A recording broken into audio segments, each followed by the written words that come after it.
Thomas and Percy were having great fun. Next, Thomas and Percy had to go to the smelter's yard. They were going to collect some steel girders.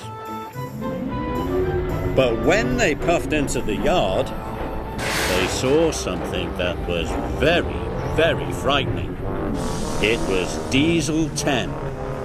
Diesel 10 was big and strong, and he had a crunching, crushing claw. Thomas and Percy watched. The giant claw crushed the iron and steel. Thomas and Percy shivered. They thought Diesel 10 looked very scary.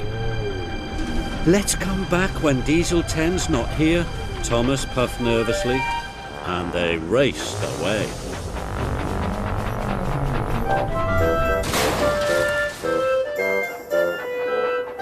That evening, Thomas and Percy were puffing happily back to the sheds.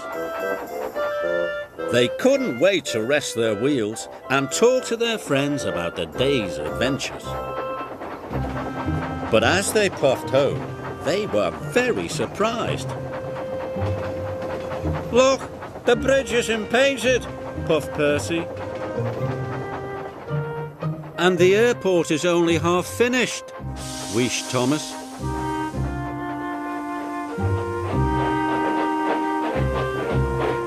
And when they arrived at Tidmouth Sheds, they discovered that they had been knocked down. "Cinders and ashes," cried Thomas. "What's happened to our sheds?" "Building the new ones was our important job," oiled Diesel, "but we were delayed, so we couldn't finish it." "And bananas are no good for building sheds," the Fat Controller added. The steam engines were cross with the diesel engines. The diesels had ruined their home. But Thomas was sad. He knew it was his fault.